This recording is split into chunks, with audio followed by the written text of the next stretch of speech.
Welcome to Airborne on staugustine.com. I'm Matt Jeffs, and it's good to have in the studio Eclipse Recording Company right here, Paul Linzer. Paul Linzer is the president of the Gamble Rogers Folk Festival.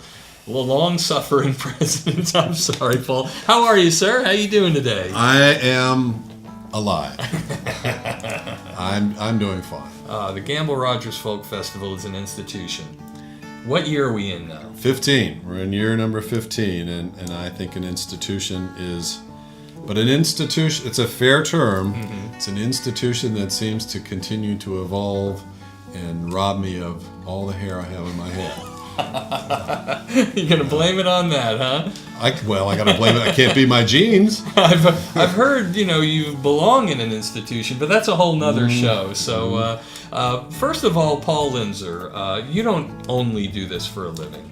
Oh, of course not. No, this is purely volunteer work. My career is based on biology. I'm actually a professor at the University of Florida's Whitney Laboratory and have been there for 28 years. And for the last dozen or so years, I've worked on the biology of mosquitoes from a perspective of a lot of different perspectives, including bioterrorism, disease prevention, annoyance, and we have a very strong connection with the malaria mosquito, which, as most people should be aware, and if you're not, I'll let you know, kills about 2,000 or 3,000 kids every day. Good gracious. So, malaria in the world is the number one. Mosquitoes are the number one killer of any kind of organism on the planet. That's interesting work. Again, as a scientist, what would draw a scientist to Gamble Rogers and the Gamble Rogers Folk Festival? Well, it's a long story. I'll abbreviate it tremendously. What drew me into this festival is a couple of things. One, I've had a lifelong interest in music and folk music. In fact, started playing the guitar when I was about 12 in response to Bob Dylan. But when we moved to St. Augustine, my kids entered the local school system, and when they were in middle school, a guy named Dan Downs, who was one of the founders of the Gamble Rogers Folk Festival, saw me walking around the grounds of the first Gamble Rogers Folk Festival and basically said, "Why aren't you volunteering to help me?"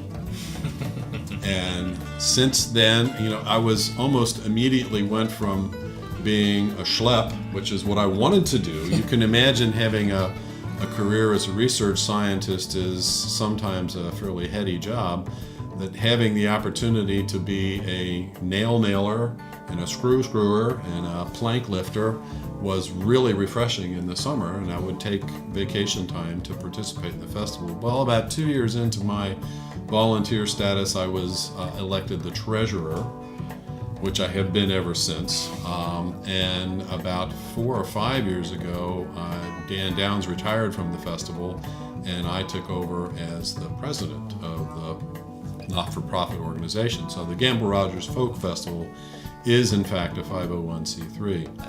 Remembering the festival from its beginnings, and wasn't the first headliner Arlo Guthrie? Was that the first? He wasn't one? The first, no. He was well in, probably 5 or 6 years into it. Okay. But Arlo Guthrie has been there. Richie Havens has been there before. Right. There have been a lot of big names from my generation, and newer names as well that are moving on. Gillian Welch played at our festival before anybody knew her, and that was pretty thrilling. Yeah. Yeah. And so now try to bring her back. Yeah. Can't afford that. But we did have her at the festival probably 10 years ago or so.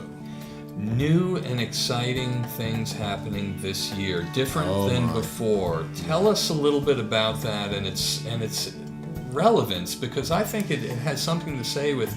It almost sounds like a walking tour. Tell us. I mean, it's fascinating. Well, the festival, when it was first conceived, there were a lot of different game plans that were put on the table. One of the game plans was that it would be a festival that would take place in St. Augustine. It would be spread around town, because St. Augustine is where Gamble Rogers lived. Gamble Rogers loved St. Augustine. He performed here. Mm-hmm. He really fine-tuned his craft here in St. Augustine. And so one of the original scenarios was to build something in downtown. But at that time, the opportunity existed to use the old St. Augustine Amphitheater the Cross and Sword. For those who've been around long enough to remember that, the Cross and Sword is the location for the festival, and there was very little going on at the Cross and Sword at that time. It was turned over to the county and the city by the state, and the whole state play lost its funding and didn't happen anymore. So it was run down. The maintenance had not really been done in many years, and it was available for a song. A song. So to speak. And so the first, and I think it's the first 10 years of the festival, took place at the St. Augustine Amphitheater. And now about 7 or 8 or 9 years into that run, I think the city and the county realized that because the festival was very successful there, and we used the main stage for our Saturday night show, the big amphitheater stage, and then we set up a tent city and we ran 7 or 8 other stages. But the city and the county decided that the amphitheater had real potential, and so they invested heavily in rebuilding that amphitheater and developing it as a regional or a national venue for fairly high-ranking musical entertainment. And that really kind of changed the tone of the place dramatically. And so although we were one of the first events to use the renovated amphitheater, it didn't really work well as a festival site. It works very well as a single venue, but as a festival site with many different things going on at once, it really is not very effective. And so 3 or 4 years ago, we elected to move out to the county fairgrounds, which had undergone also some renovations and made it more hospitable to the kind of event that we produce. And that worked fairly well, except in reality, St. Augustine folks don't really go out to the fairgrounds very often unless they're twisted to do that. And so over the 2 years that we held it at the fairgrounds, we grew our audience from far away, from over 50 miles away, but our local audience dwindled.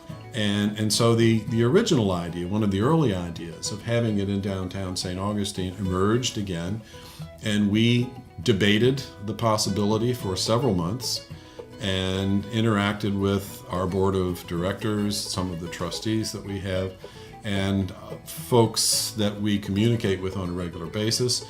And eventually we became convinced that there was a real opportunity for the festival to actually flourish downtown. I mean, we really do need St. Augustine to participate in this, the community to participate. It's exciting. It looks very exciting to me. I think it's appropriate as well. There's a certain apropos nature to having this in the town and strolling the streets. It's just a wonderful idea. Who are we going to see this year? Well, the festival is going to be on the first weekend of May, which has been the tradition. And so it will actually be Friday night, April 30th, May 1st, and May 2nd. And so there will be a Friday night sit-down show at Flagler Auditorium that will headline Loudon Wainwright III. And I believe Cheryl Wheeler is on the docket for that night as well. The Saturday daytime will include people like David Wilcox, Janice Ian, Lonesome Bert and the Skinny Lizards are local. Patty Larkin, Janice Ian, I mentioned Janice Ian. The headliner for the Saturday night show is Ralph Stanley and the Clinch Mountain Boys.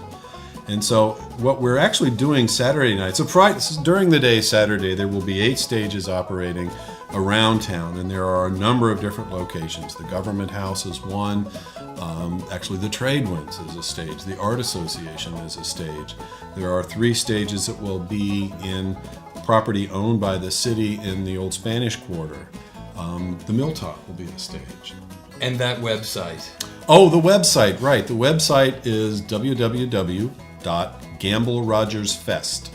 So that's one word, GAMBLEROGERSF, as in Frank, EST.org.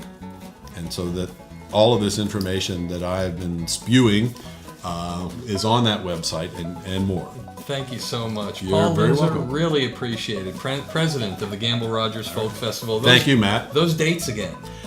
April 30th is the opening of the show, Friday night at the Flagler College Auditorium, and then May 1st and 2nd, Saturday and Sunday, downtown all over the place. Paul Linzer, thank you again. You're welcome, Matt, and it's good to see you again. Likewise, It's been a while. Yeah, it's been It's a while. okay.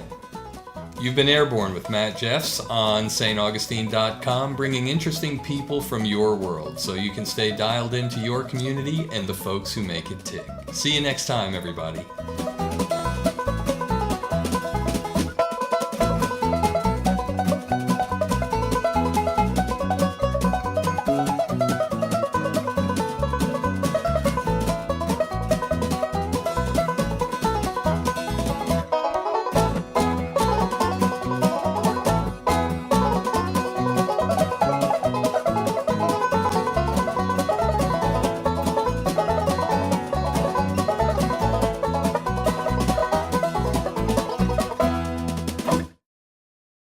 Airborne rocks.